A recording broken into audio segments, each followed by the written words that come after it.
Hello students, welcome to my channel easy learning accounts. आज के इस वीडियो में हम न्यू चैप्टर स्टार्ट करेंगे जिसका नाम है piece meal distribution. Piece meal distribution बच्चों हमारे क्लास 12 में जो हमने dissolution of the partnership chapter पढ़ा था उसी का ही एक एक्सटेंशन है जो कि हमारे ग्रेजुएशन में आता है, जिसमें हमें ये बताया जाता है कि जब हम ये पढ़ते हैं कि अंडर सेक्शन 48 में हम एक डिस्ट्रीब्यूशन का प्रोसेस रेडी कर लेते हैं कि हम सबसे पहले आउटसाइड लायबिलिटीज को पे करेंगे, उसके बाद इंटरनल पार्टनर लोन्स को पे करेंगे और लास्टली हम पार्टनर्स को पे करेंगे। जो भी एग्जिस्टिंग पार्टनर्स का कैपिटल है उन पैसों में से जो पैसा हमारे पास एसेट्स रियलाइज के बाद आता है, जिससे हम अपने सारे कर्जों को पे करते हैं at a time of dissolution of partnership firm. तो आज जो हम देखेंगे वो है हमारा introduction of this concept piece meal distribution. देखिए, हमने जब भी 12th में distribution dissolution of partnership firm पढ़ा तो हमने सिंपल सा क्या मान लिया, एक साथ सारे एसेट्स सोल्ड कर दिए और फिर आउटसाइड लायबिलिटीज को पे किया इन द रियलाइजेशन अकाउंट। उसके बाद हमने पार्टनर्स का कैपिटल निकाल के लाए जो बैलेंसिंग कैपिटल था in the partners capital account, और लास्ट में बैंक अकाउंट में लाकर हम डेबिट साइड में सारे कैश को इकट्ठा किया और क्रेडिट साइड में जाकर हमने एक एक करके according to the concept of section 48 follow किया, आउटसाइड लायबिलिटी पे की, उसके बाद इंटरनल पार्टनर लोन और पार्टनर्स का कैपिटल पार्टनर्स कैपिटल अकाउंट से उठा के उसे भी पे कर दिया। और इस तरह से हम पूरा चैप्टर के जो भी नेसेसरी लेजर अकाउंट्स होते थे वो हम बनाते थे। अब हमें ये देखना है, हम ये मान रहे हैं कि एक बार में सारे एसेट्स नहीं सोल्ड हुए हैं, धीरे धीरे month by month day by day वो बिकते चले जा रहे हैं, पैसा आता चला जा रहा है और हम एक एक करके पैसे के आने के बाद अपनी लायबिलिटीज को पे करते जा रहे हैं in that same sequence order जो कि हमने पहले पढ़ा था in the dissolution of partnership firm. मेरे chapter dissolution of partnership firm की वीडियोस आप देख सकते हैं in my playlist of class 12th accountancy. उसमें मैंने चैप्टर शो कर रखा है डिसोल्यूशन ऑफ पार्टनरशिप फर्म, उसमें आपको ये सारा कॉन्सेप्ट दिखेगा, राइट। तो सबसे पहले पॉइंट शुरू करने से पहले टाइप्स ऑफ पीस मील पढ़ने से पहले हमें ये मालूम होना चाहिए कि ये पीस मील डिस्ट्रीब्यूशन है क्या।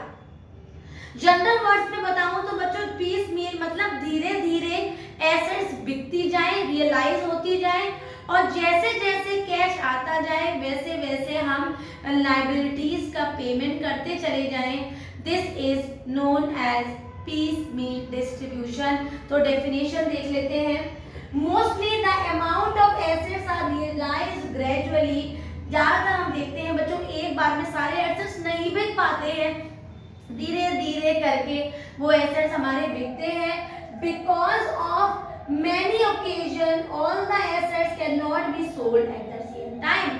इसका रीजन सिंपल सा है कि एकदम से सारे एसेट्स एक ही बार में एक साथ एक ही महीने पे एक ही दिन पे नहीं बिक पाते हैं, धीरे धीरे बिक पाते हैं। जैसे मैं कहूँ क्या, मान लो मैं अपना घर बेच रही हूँ या कहीं शिफ्ट कर रही हूँ तो मैं अपनी एसेट्स को बेचना चाह रही हूँ, तो क्या एक ही दिन में मेरे जितने भी एसेट्स हैं जिनको मैं सोल्ड करना चाहती हूँ वो एक ही दिन में बिक जाएंगे? ऐसा नहीं हो पाता बेटा। तो जैसे जैसे बिकता जाएगा ग्रेजुअली वैसे वैसे वैसे हम अपने उधारों का, चाहे वो आउटसाइड लायबिलिटीज हो, इंटरनल पार्टनर्स के लोन हो, चाहे इंटरनल पार्टनर का लास्ट में कैपिटल हो, फिर धीरे धीरे उनको पे करते हैं। तो आगे देख लेते हैं methods of distribution of assets gradually. धीरे धीरे एसेट्स का बिकना और उससे हमारी लायबिलिटीज का पे होना। इस टाइप का जो हम डिस्ट्रीब्यूशन चार्ट बनाते हैं इसके दो मेथड्स होते हैं बच्चों। पहला होता है हमारा प्रोपोर्शनेट मेथड, बहुत ही इंपॉर्टेंट मेथड है, और दूसरा है हमारा मैक्सिमम लॉस मेथड। ज्यादा टिपिकल नहीं है बल्कि बहुत इजी है in comparison to the proportionate method, right. अब दोनों होते क्या है उन्हें समझ लेते हैं। तो according to this method the partners who contributed more than his share of capital are to be paid first. ये बात थोड़ी समझ में नहीं आई, उसके लिए मैं आपको एग्जांपल बताती हूँ। फॉर एग्जांपल अगर मेरे पास पेमेंट करने का पीस मील डिस्ट्रीब्यूशन बनाया तो अभी हमने बोला था कि हम सेक्शन 48 48 फॉलो करेंगे और हम वो करेंगे। तो सबसे पहले बच्चों क्या करते हैं, हम आउटसाइड लायबिलिटीज को पे कर देते हैं, चाहे वो क्रेडिटर्स हो, बिल्स पेबल हो या कोई भी आउटसाइड लायबिलिटी हो। सबसे पहले जो पैसा हमारे पास आया है उससे हम इसका पेमेंट कर देते हैं। उसके बाद बच्चों अगर ए बी सी 3 पार्टनर है और एज लोन और बीस लोन दोनों के लोन है, तो सेकेंडली जो पैसा हमारे पास अप्रैल में, मई में जब भी आएगा उससे सेकेंडली पैसे के आते ही हम इंटरनल पार्टनर का लोन पे कर देंगे। अब सवाल उठता है वहां पर आके जहां पर ये शुरू हो जाता है कि अब पार्टनर का कैपिटल केवल पे करना रह गया है, तो क्वेश्चन सबसे बड़ा पुट होता है कि किसको पहले पे किया जाए। ठीक है, तो प्रोपोर्शनेट मेथड कहता है कि हमेशा उसको, उस पार्टनर को पहले पे करो जिसने प्रॉफिट शेयरिंग रेशियो के एबव में कैपिटल कंट्रीब्यूशन किया हो, तो उसे कहते हैं proportionate method. According to this method the partner who contributed more than his share of capital, उसके कैपिटल की शेयरिंग से ज्यादा उसने कंट्रीब्यूट कर लिया हो, are to be paid first. तो सबसे पहले हम उस पार्टनर को पे करेंगे जिसने अपने कैपिटल शेयरिंग रेशियो से ज्यादा पेमेंट कर दिया हो और कंट्रीब्यूट किया हो, और उसके बाद सेकेंडली जिसने कंट्रीब्यूट किया हो, और जहां पर बच्चों ये चीज बराबर हो जाए और जो हमारी exact figures given profit sharing ratio के बराबर हो जाती हैं, वैसे ही हम क्या करेंगे, तुरंत के तुरंत उन सभी पार्टनर्स को according to the profit sharing ratio distribute करते चले जाएंगे। And this is how we make the payment to the partners capital under the piecemeal distribution proportionate method. याद रखेंगे, भूलेंगे नहीं। क्या याद रखना है बस हमें कि जिस पार्टनर ने प्रॉफिट शेयरिंग रेशियो से ऊपर का कंट्रीब्यूशन किया है, हम पेमेंट उसको पहले करेंगे। उसके बाद लास्टली जहां पर हमारे प्रॉफिट शेयरिंग रेशियो पार्टनर्स के वही होके आ जाते हैं जो क्वेश्चन में गिवन है, फिर हम प्रॉफिट शेयरिंग रेशियो के अकॉर्डिंग इसको हम पे करते चले जाएंगे। ठीक है, तो उन्हें पढ़ लेते हैं। सेक्शन 48 जैसे मैंने अभी आपको बताया, सबसे पहले to the outside liabilities, then internal partner loan, then internal partners capital. जैसे ए और बी पार्टनर है और मिसेस ए और मिसेस बी का लोन है बच्चों, तो ये आउटसाइड लायबिलिटी हो जाएगा। इंटरनल पार्टनर में केवल इंटरनल पार्टनर ही रहते हैं, आउटसाइडर्स नहीं है। मतलब मिसेस और भाई, brother, sister, no any relation comes, only that particular partner only comes. आगे बढ़ जाते हैं। नेक्स्ट है हमारा मैक्सिमम लॉस मेथड। नाम से, क्वेश्चन से सब कहते हैं कि ये मैक्सिमम लॉस मेथड ज्यादा टिपिकल है in comparison to the proportionate. According to me ना प्रोपोर्शनेट टिपिकल और ना ही मैक्सिमम लॉस। तो बस क्योंकि इंट्रोडक्शन पढ़ रहे हैं तो मैं आपको बताती हूँ मैक्सिमम लॉस मेथड में क्या होता है। ठीक है, बुक से ये बाद में पढ़ लेंगे, पहले मैं आपको बता देती हूँ एक्चुअल में क्या होता है। सबसे पहले हमने आउटसाइड लायबिलिटीज पे करी, राइट, पैसा आया हमारे पास और आ गया। उसके बाद हमने इंटरनल पार्टनर का लोन भी दे दिया। अब आया पार्टनर का कैपिटल। तो देखते हैं हमने क्या किया। हमने देखा कि पार्टनर के कैपिटल फॉर एग्जांपल 20,000 है, सारे पार्टनर के कैपिटल ऐड करके, एक का 10 है, एक का 5 है और एक का कैपिटल 5 है, तो ये ए, बी और सी तीनों के कैपिटल ऐड करें 20 है। और फर्म में बच्चों अगर पैसा है बचा हुआ, वो है हमारा 53,000।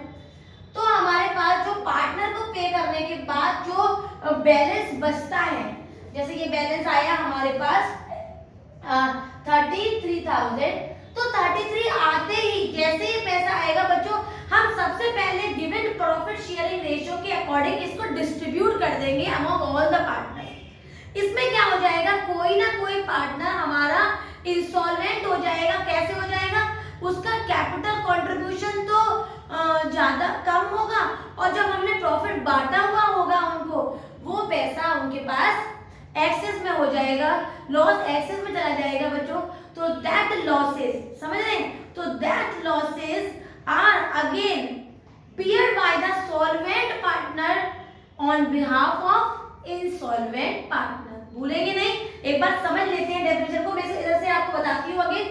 फॉर एग्जांपल अगर वैल्यू 53,000 आ गई और बच्चों जो हमारे पास बैलेंस बचा है सबको पार्टनर को देने के बाद एज्यूम कर लेते हैं कि वो हमारे पास बचा हुआ है पार्टनर का कैपिटल 40, एज्यूम कर लेते हैं कि पार्टनर का कैपिटल है हमारे पास 20,000, राइट।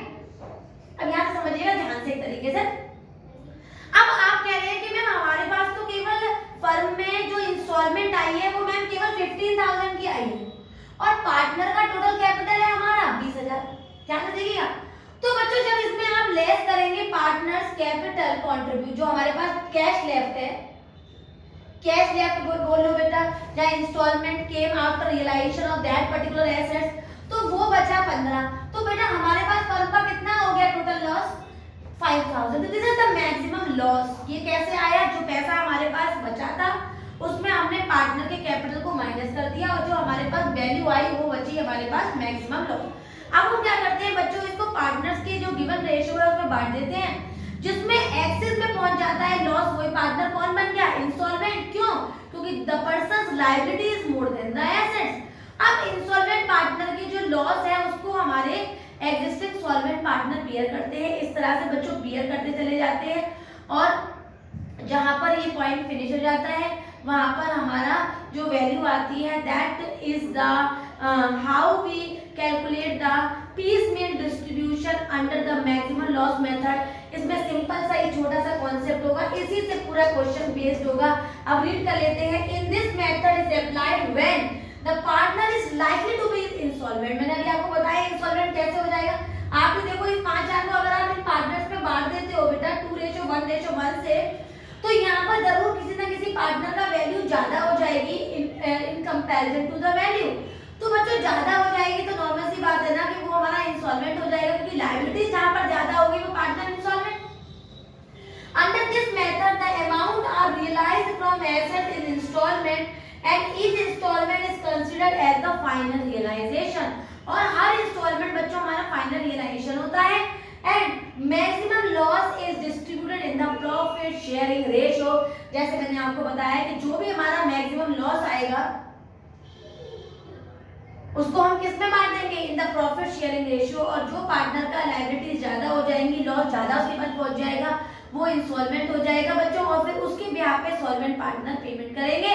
और ये कॉन्सेप्ट आपको इजी लगेगा वर्किंग में जब हम इसको क्वेश्चन सॉल्व करेंगे। तो आज की इस वीडियो में केवल मैंने इंट्रोडक्शन पोर्शन लिया था, जहां पर मैंने आपको वो सारा थ्योरेटिकल पोर्शन बताया जो आपके लिए बहुत जरूरी था before doing the numerical of it. तो अगर वीडियो समझ में आई हो और introductory portion of the piecemeal distribution आपको अच्छे से क्लियर हो गया हो तो मेरी वीडियो को लाइक करें, शेयर करें और मेरे चैनल को सब्सक्राइब जरूर करें। Thank you.